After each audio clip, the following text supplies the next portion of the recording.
हाय. आज गाडी रिव्हर्स चालली आहे म्हणून तो उलटा दिसतोय. आज डोंबिवलीला जाणार आहे. तितिक्षासुद्धा भेटणार आहे, म्हणून हा ब्लॉग करायला घेतला आहे. काहीतरी असे छान छान गप्पा गोष्टी होतील आणि मजा येईल म्हणून. तर आता अवीचं ठाण्यात शूटिंग असल्यामुळे अवीचं ठाण्यात शूटिंग असल्यामुळे त्याच्याबरोबर ठाण्यापर्यंत जाऊन मग उबर करण्यात येणार आहे आणि मग डोंबिवलीला जाणार आहोत आपण. बाय द वे एक गंमत दाखवायची. तुमची पण गाडी सर्व्हिसिंगला जाऊन आल्यानंतर गाडीत हे असं अनेक महिने असतं का?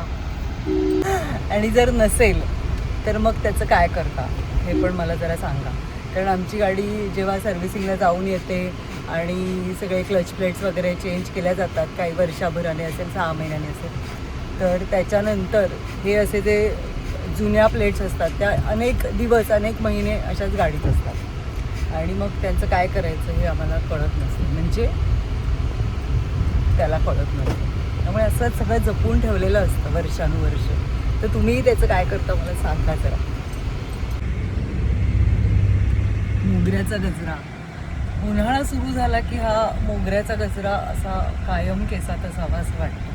जोपर्यंत मोगरा मिळतो, त्याचा सुवास असतो, तोपर्यंत तो रोज घालावा असं वाटत असतं. हा खरं तर परवा आणलेला गजरा आहे. पण काल पुण्यात प्रयोग होते. त्या एक्सप्रेसवेचं काय करायचं हा खरंच एक मोठा प्रश्न आहे. कारण त्या दिवशी जाताना आम्हाला 6 तास लागले पुण्याला जायला आणि जॅमच होतं. 1-1.5 तास जॅम होतं. त्यामुळे लवकर ते सगळं सॉर्ट व्हावं आणि पटापटा पुण्याला जाता यावं. तर त्यामुळे तो गजरा घालायचा राहिला होता पुण्याच्या प्रयोगांमुळे. तो आज घातला.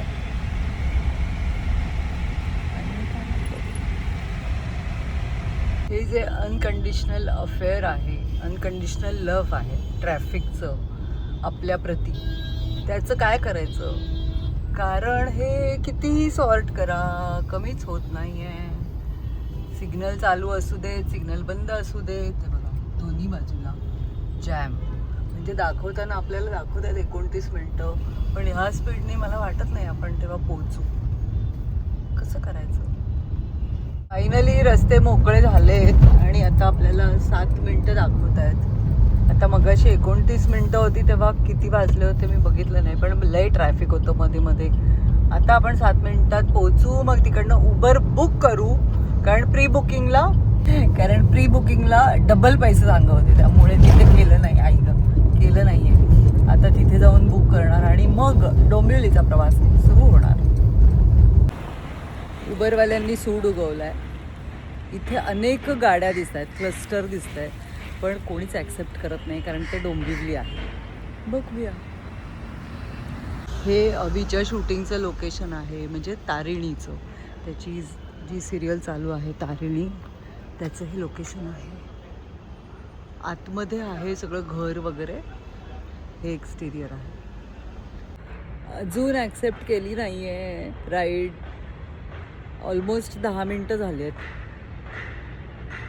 काय माहिती काय असेल, काय येत नसतील. असं काही ट्रॅफिक वगैरे काही दाखवत नाही आहे. जवळपास 6-7 गाड्या आहेत आजूबाजूला, पण ॲक्सेप्ट नाही करत कोणी. आता अजूनही आपण इकडेच आहोत कारण कोणीच आपली राईड ॲक्सेप्ट करत नाही आहे. उबर गो येत नाही म्हणून मी आता अपग्रेड केली आहे गाडी. लेट्स सी तो तरी ॲक्सेप्ट करतो आहे का, येत आहेत का काय माहिती. नाही तर काय हा प्रश्न आहे. मग कदाचित मला अवीची गाडी घेऊन जावं लागेल, पण मला ते जायचं नाही आहे. लेट्स. आता फायनली बुक झाली आहे गाडी आणि तो 10 मिनटात येतो आहे. आता मला इथे बसायला दिलं आहे, म्हणजे इथे दिलं नसतं असं नाही, पण माझं असं झालं होतं की काय बसायचं, येईलच गाडी. पण आता 10 मिनटं असल्यामुळे एक कॉफी होऊन जाईल आणि मग गाडी येईल. उबर खेळतोय बहुतेक आपण. त्याने 7 मिनटावर असताना राईड कॅन्सल केली. आता काहीच करू शकत नाही आपण ना. आता कॉफी पिऊया आणि मग बघूया. नाहीतर मग काय आहेच, आपली गाडी जिंदाबाद. ड्राईव्ह करायला लागेल तासभर, पण ॲटलिस्ट पोहोचेन तरी. बघू, कॉफी पियेपर्यंत काही अपडेट झालंच तर बेटर आहे. खूप सुंदर छान कॉफी आहे. सुख. फायनली आपला डोंबिवली प्रवास सुरू झाला आहे. 1 तास दाखवता जातो, त्यामुळे 2 वाजते. आईला सांगितलं तू जेवून घे कारण खूप उशीर होणार आहे. तर पोचू आपण 2पर्यंत. फायनली पोचले आहे. आता आई जेवण गरम करते. मी लाल माठाची भाजी आणली आहे, रताळ्याचा हलवा आणला आहे आणि वरण भात असा मेनू आहे. 2 वाजलेत ऑलमोस्ट. खूप उशीर झाला आहे. जेवून घेते.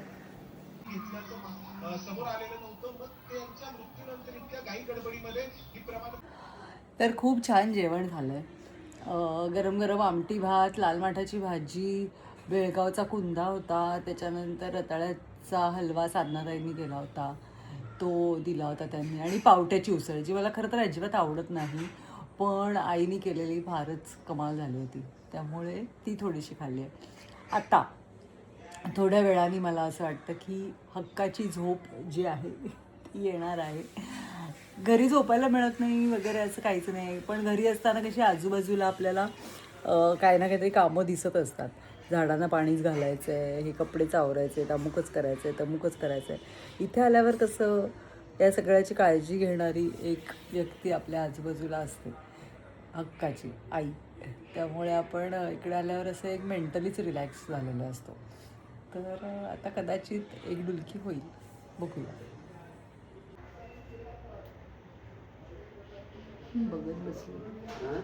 बघत बसली.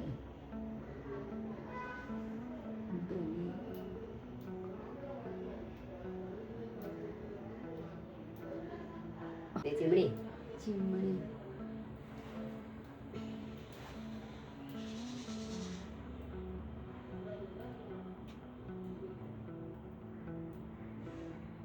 चिमण्या 20-25 होत्या त्या.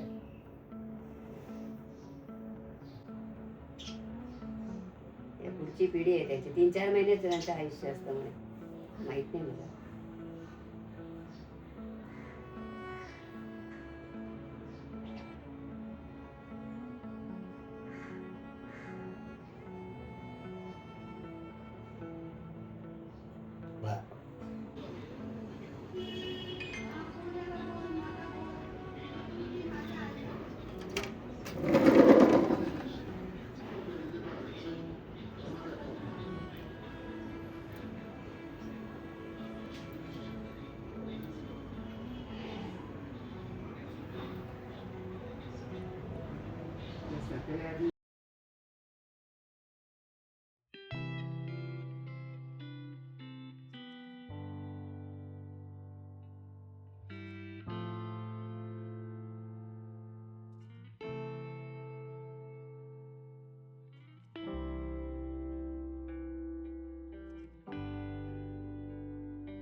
हे आयुष्यात कधी जमणार आहे मला गोधडी शिवणे. मी घालू का टाके आता? घाल. ये एवढंच आहे, एवढंच शिव. तुला काय येतं ते बघ, नंतर ते मला उचवावं लागेल. हा एक हात खाली, हे बघ, हे बोट इथे आहे, ते इथे बोट धरायचं.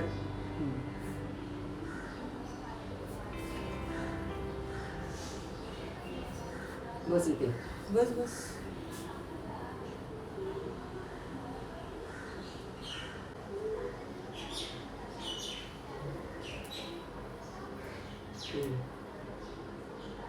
ते दोरा काढशील तिकडनं. टीप नाही पुढे घे. फायनली आईने मला गोधडी शिवायला दिली. अनेक वर्ष माझ्या डोक्यात आहे की आपल्याला गोधडी शिवता आली पाहिजे, पण आई इतकी सुंदर शिवते की असं वाटतं की त्यात आपण काहीतरी टाके घातले आणि ती खराब झाली तर. थांब. पण मला ही शिकायचीच आहे, त्यामुळे आज पहिली स्टेप मी घेतली.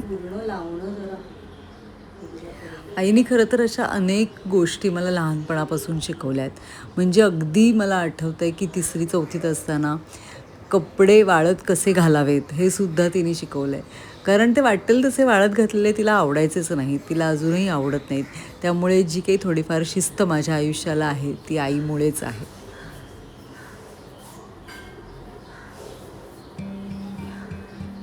लाईट लावू.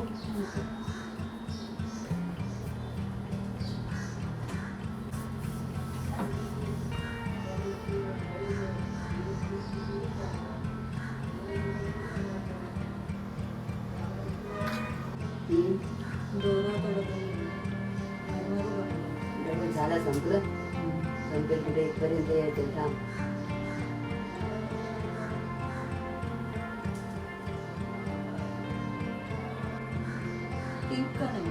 टीप परत वर लावायचंय दुसऱ्या अस्तर वर यायचंय. टीप नसतेच गोधडीला.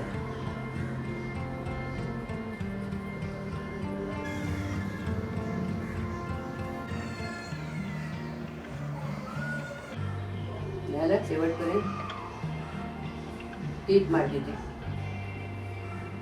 दिसून. जाऊ दे. आता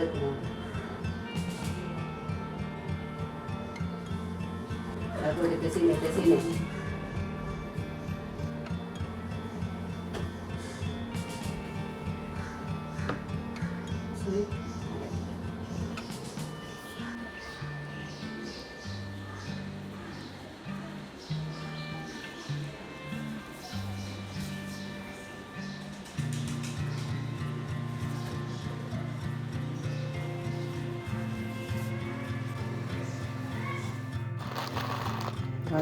नको तेवढं खाऊ देतो. नको जास्ती झालं तर काय नाही माहिती, त्याला खातो कमी. काळू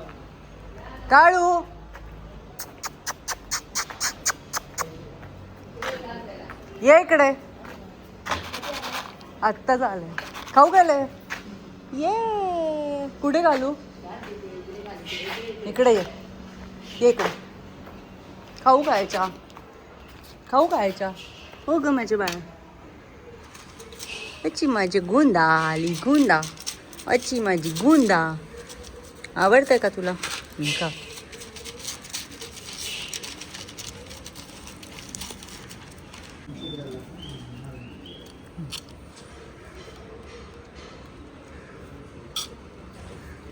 ठीक आहे. खाल्लं.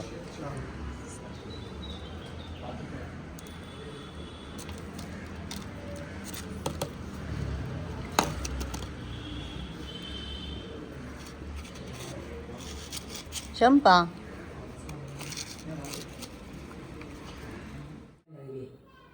तो कसा लाईट लावला ह्याला आत्ता आला. त्याला दिली आत्ता 10,000 परत.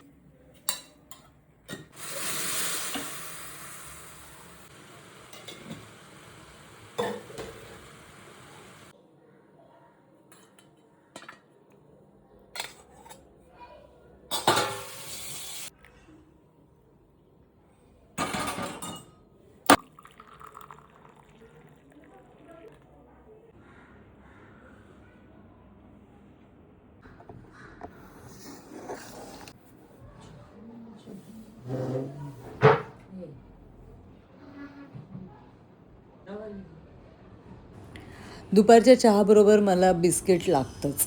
म्हणजे कितीही डाएट असलं तरीसुद्धा एक बिस्किट तर मी खाते. आणि आज तर नानखटाई होती. जिरावाले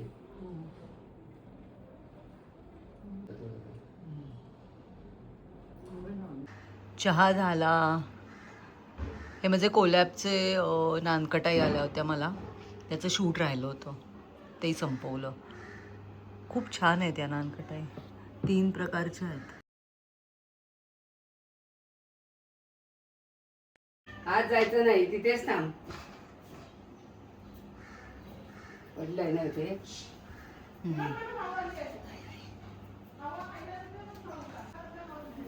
इतकी त्याला कुठं ठेवलं ते? द्यायचं चल, सोना, बाहेर चल. द्यायचं खाऊ.